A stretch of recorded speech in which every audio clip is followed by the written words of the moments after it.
पाकिस्तान और इंडिया की वॉर अब बस कुछ मरहलों में दाखिल हो चुकी हुई है। आने वाले दिनों में आपको डेफ़िनेटली ऐसा कोई अल्लाह ना करे फिर से बोल रहा हूँ कि सामना करना पड़े। ठीक है। बिस्मिल्लाहिर्रहमानिर्रहीम, अस्सलाम वालेकुम नाज़रीन, मैं हूँ आपका रिज़वान दानिश अंसारी और आप देखते हैं मेरा YouTube channel Danish Ansari official. नाज़रीन, आज हम जिस शख्सियत से बात करने वाले हैं वो किसी तारुफ के मुताबिक नहीं, पाकिस्तानी अमेरिकन स्टूडेंट मलिक महबूब साहब। अस्सलाम वालेकुम मलिक साहब, कैसे हैं आप? वालेकुम सलाम, अल्लाह का शुक्र है। आप कैसे हैं दानिश भाई? अल्हम्दुलिल्लाह मलिक साहब, मैं भी ठीक हूँ। मलिक साहब, आपकी तरफ से एक अनाउंसमेंट है कोर्स के हवाले से, वो काइंडली हमारी ऑडियंस के साथ शेयर करें। जी, मैं बेसिक कोर्स का इनेकाद कर रहा हूँ 16 अगस्त से। वो लोग जो इंटरेस्टेड हैं वो मुझसे राब्ता कर सकते हैं व्हाट्सएप नंबर के ऊपर। ठीक है, बहुत शुक्रिया सर। हम अपने टॉपिक की तरफ आते हैं। आज का टॉपिक बहुत ही अहम और इम्पोर्टेंट है।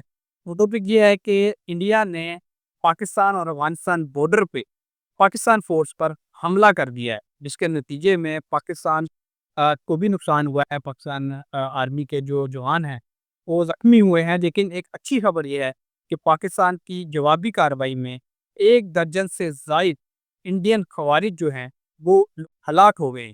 तो सबसे इम्पोर्टेंट खबर सर ये क्या है, आपने प्रेडिक्शन कर रखी है, मेरे कुछ प्रोग्राम्स में आपने कहा है कि सितंबर का महीना इंडिया पाकिस्तान की जंग के हवाले से बड़ा इंपॉर्टेंट है, जबकि आपने ये भी कहा था कि अगस्त में भी कुछ गड़बड़ हो सकती है।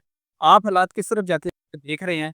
क्या जो पाक अफ़गान बॉर्डर पे जो अटैक किया गया इंडियन फ़ौज की तरफ से, क्या ये उसी सिलसिले की एक कड़ी है? क्या ये सिलसिला स्टार्ट हो गया जो आपने बताया था? देखिए दानिश भाई, ये जो है ना एस्ट्रोलॉजिकली एनालिसिस होती है और ये कैलकुलेशन होती है, ये गैब का इल्म नहीं है। पहले तो आप ये समझें। लोग समझते हैं कि जो मुँह से अल्फाज़ निकाले हुए हैं, वो वैसे डिट्टो के डिट्टो हों, तो ये पॉसिबल नहीं है। अगर किसी इंसान की, किसी एस्ट्रोलॉजर की 70 से 80% भी प्रेडिक्शन ऑन द स्पॉट है, तो वो यूँ समझें कि वो बहुत अच्छी रीडिंग कर रहा है। तो मुझे काफ़ी लोग बोलते हैं, आप इतने अरसे से बोलते आ रहे हैं जंग होगी, तो मैंने आपको उस टाइम पे तो नहीं बोला था। जब जून और जुलाई में मैं बोल रहा था, तो मैंने हमेशा सितंबर की बात। तो प्लीज़ इसको अंडरस्टैंड करें कि मैं किस टाइम का इंडिकेट कर रहा हूँ। तो जी, बिल्कुल, जो दानिश भाई आप बात कर रहे हैं, मुझे अभी भी ऐसा लगता है कि सितंबर, अक्टूबर बहुत ज़्यादा क्रिटिकल महीने होंगे। अल्लाह ना करे, मैं फिर से बोल रहा हूँ, अल्लाह ना करे ऐसा हो, क्योंकि मैंने आपको समझाया है कि आने वाला दौर पाकिस्तान की तरक्की के लिए बहुत अच्छा है। लेकिन खुदा ना खास्ता उस तरक्की से पहले अगर आपको बहुत बड़ा डैमेज हो जाए, तो उस तरक्की में समझे आप आधे से ज़्यादा टाइम रिकवर होने में लगा देते हैं। तो अल्लाह करे ये जंग ना हो। फॉर एग्ज़ाम्पल अगर ये जंग हो गई, खुदा ना खास्ता, तो पाकिस्तान बहुत पीछे चला जाएगा। वैसे ही ऑलरेडी वो बहुत पीछे चल रहा है। तो एस्ट्रोलॉजिकली अगर आप मुझसे पूछें, जी बिल्कुल, अगस्त से ही सितारे ऐसे बन रहे हैं। इनफैक्ट सितंबर में आपके पास 2 इक्लिप्स आने वाले हैं और ये इक्लिप्स के साथ मार्स की दशा भी इंडिया में ऑपरेट हो जाएगी। इन सब चीज़ों को मद्देनज़र रखते हुए अगर मैं देखूँ, तो मुझे ऐसा लगता है बहुत क्लियरली कि पाकिस्तान और इंडिया की वॉर अब बस कुछ मरहलों में दाखिल हो चुकी हुई है। आने वाले दिनों में आपको डेफ़िनेटली ऐसा कोई अल्लाह ना करे फिर से बोल रहा हूँ कि सामना करना पड़े। ठीक है। सर, आपने भी कहा कि पाकिस्तान बहुत पीछे चला जाएगा अगर जंग होती है, लेकिन हमने लास्ट टाइम जो देखा इंडिया पाकिस्तान की झड़प हुई, तो पाकिस्तान ने तो बड़ा टफ टाइम दिया। 6 जहाज़ उनके गिरा दिए, उनके कई एयर बेसेस तबाह कर दिए और इंडिया को अमेरिका के पाँव पकड़ने पड़े कि भई ये जंग बंद कर दे। ऐसा क्या वजह बन सकती है? स्ट्रेटेजिकली ऐसी क्या प्रिडेटिव पोज़ीशन बन रही है कि इस दफ़ा अगर जैसे आपने बताया इंडिया और पाकिस्तान की झड़प होती है तो पाकिस्तान पीछे चला जाएगा। इसकी क्या वजह है? यार, वजह ये है कि उस टाइम पाकिस्तान का फ़ेवरेबल टाइम चल रहा था और इंडिया का डिस्टर्ब टाइम चल रहा था, ठीक है? अब जो सिचुएशन है उसमें इंडिया जो है ना एक ज़ख्मी शेर की हालत में आया हुआ है। शेर तो नहीं कहना चाहिए, ज़ख्मी गीदड़ समझ लें आप। चलें, ज़ख्मी शेर, ज़ख्मी गीदड़ व्हाटएवर। लेकिन जब किसी इंसान या जानवर को कोई तकलीफ़ होती है, तो वो जब रिएक्शन में रिएक्ट करता है, वो बड़ा खतरनाक होता है, बस। और जो इस सब टाइम पीरियड अगर आप बोलें कि देखा जाए, तो इंडिया का टाइम पीरियड बहुत ही अ, एक्सप्लोसिव और यूँ समझें कि जैसे बहुत ज़्यादा गुस्से में एक रिवेंज की सिचुएशन में दिख रहा है। तो इसलिए वो रिवेंज लेने के लिए बड़े गलत हथकंडे अपनाते हुए आपको नज़र आए। ये मैं इसलिए नहीं बोल रहा हूँ मैं पाकिस्तानी और वो इंडियन है। वो फीलिंग अलग है। उसको मैं एस्ट्रोलॉजी में नहीं फ़ील करता हूँ, ना मैं ऐड करता हूँ। लेकिन मैं आपको वो बात बता रहा हूँ जो मुझे चार्ट में दिख रहा है। चार्ट में इंडिया बहुत ही खतरनाक एक्शन करते हुए आपको दिखेगा। इसलिए मैं कह रहा हूँ अल्लाह करे ऐसा ना हो। अगर ऐसा हुआ तो फिर बहुत नुकसान होगा पाकिस्तान को। अलबत्ता अगर आप ये बोल रहे हैं कि इंडिया और पाकिस्तान में से जंग कौन जीतेगा, अगर ऐसा कोई कॉन्फ्लिक्ट होता है तो उसके लिए अभी आपको इंतज़ार करना पड़ेगा। मुझे ऐसा लगता है कि वो मुझे स्पेसिफिक डेट और टाइम चाहिए होता है अगर हमें वक़्ती ज़ायचा खोलना हो तो। तो जब स्पेसिफिक डेट और टाइम ऐसा अल्लाह करे ना हो, अगर हुआ तो फिर हम उसके ऊपर ओपन करके मैं आपको बता पाऊँगा। ठीक है। सर, आज इंडिया के एयर चीफ मार्शल ने एक बहुत बड़ा क्लेम किया है।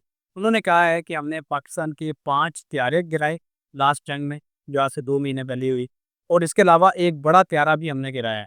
जबकि आज पाकिस्तान के वज़ीर दिफ़ा ख्वाजा आसिफ ने कहा है कि अगर इंडिया अपनी बात को सच साबित करना चाहता है, तो पाकिस्तान और इंडिया आज़ादाना तौर पर एक तज्ज़ियाती किसी इदारे से ये तस्दीक करवा लेते हैं कि किसका नुकसान रियलिटी में हुआ है।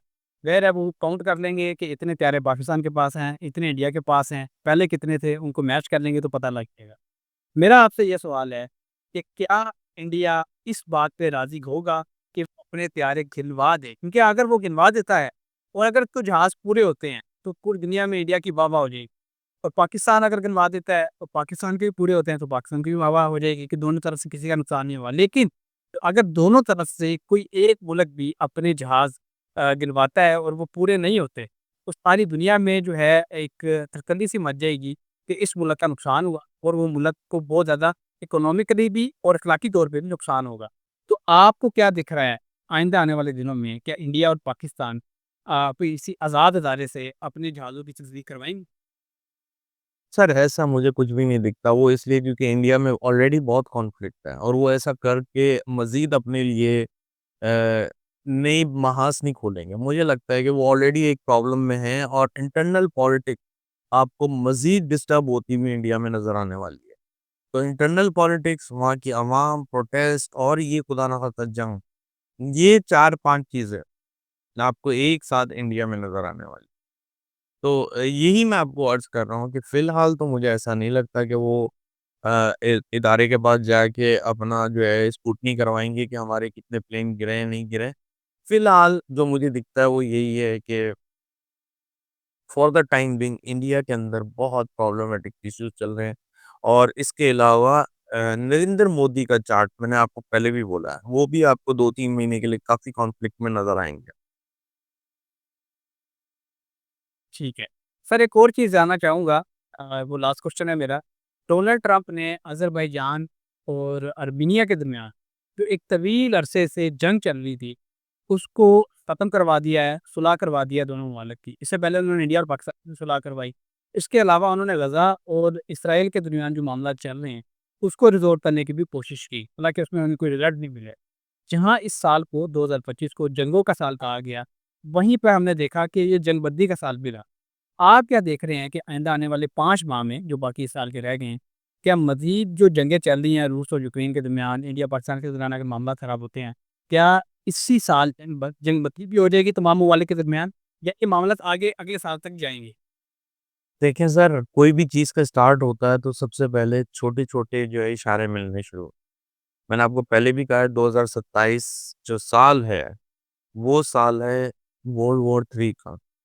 इसलिए ये जंगें चलेंगी भी, रुकेंगी भी और भी बहुत सारी चीज़ें आपको नज़र आएँगी। लेकिन फ़िलहाल मुझे ऐसा लगता है कि इंडिया-पाकिस्तान की जंग तो नज़र आती है अगले महीने में। मैंने आपको पहले भी एक बात की थी, अगर आपको याद होगा, कि अगस्त में ऐसा होगा कि आपको बहुत सारी जंगें कंट्रोल में होती हुई दिखेंगी। अगर आपके पास ये क्लिप भी हो तो आप देखिएगा। आपके पास ये चीज़ मैंने रिकॉर्ड पे बोली थी कि अगस्त में जंगें कम होंगी बनिस्बत ऑल ईयर। अगस्त थोड़ा सुकून का महीना होगा इंशाल्लाह।